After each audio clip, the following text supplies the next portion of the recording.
Hi, I'm Marissa, and this is Brittany. Today we're going to be talking about some agreements, disagreements on, I think. Hi, I'm Marissa, and this is Brittany.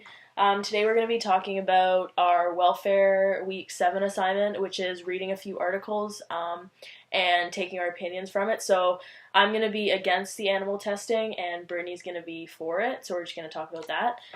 So first I'll just go through the articles that we've looked at. Firstly, The Benefits of Ethics and Animal Research by Andrew N. Rowan. Secondly, Key Historical Medical Advances in Lab Testing, and latest stats showing an increase of animal testing by Elizabeth McSheffrey. And then finally, the 2014 Animal Data Report. So Brittany, why don't you start by saying some of the things why you are for animal testing for the purpose of the video? Well, to start, animal research is not only. So Brittany, why don't you start by saying, just talking about some of the reasons why you agree with animal testing for the purpose of the video. Well, actually, to start, animal research has not only produced new vaccines for the treatment of infectious disease, but it has also led to development of antibacterial and antibiotic drugs. So for medical use, it is a huge benefit. Okay, good point.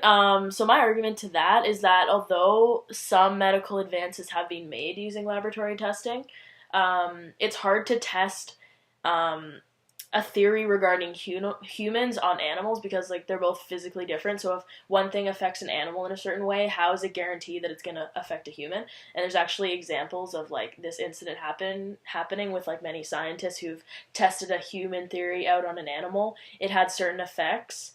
And then doing it on a human, it was totally different. So it's kind of misleading results of it.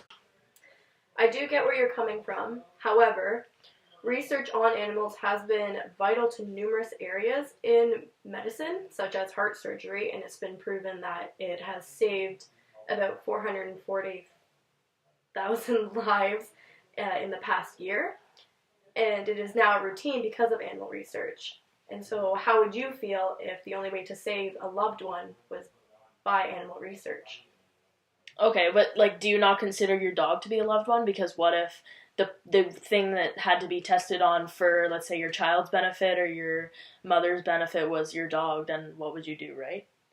It's kind of a hard thing. And in addition to what you were saying about the heart issues that it's helped and stuff, I feel that what I've learned from the article is that it's poorly suited to addressing urgent health problems of our era, our century, such as AIDS, which is constant, and also heart disease and birth defects as well. So I overall believe that humans have a priority over animals, just like the quote, the greatest good for the greatest number. So I believe that animals, if whatever pain that they suffer has to be necessary, which would be for humans. Okay, so I totally am on the other end. So I definitely think that it should be equal, with animals and humans. And a statistic that I heard was in 2014, 3,750,000 and 125 animals were killed, or were used for laboratory testing.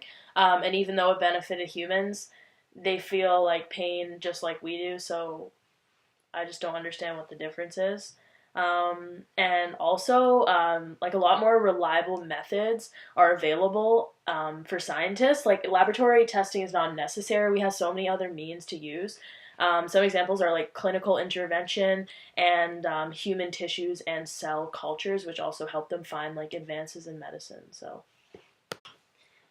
to finish off my side of the story, animal research is used to help educate kids in post-secondary, in universities, using them in their laboratories.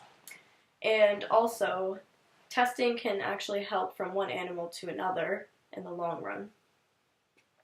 Okay, I think I've already gone over all my arguments, but in response to that, it still just goes back to the idea that we have other means of testing, other ways to teach students in educational settings. And also, it's kind of is it right to harm one animal if you're going to end up saving another? Because still an animal had to be harmed, and I think there's just ways around it. But yeah, we hope you enjoyed listening to our debate.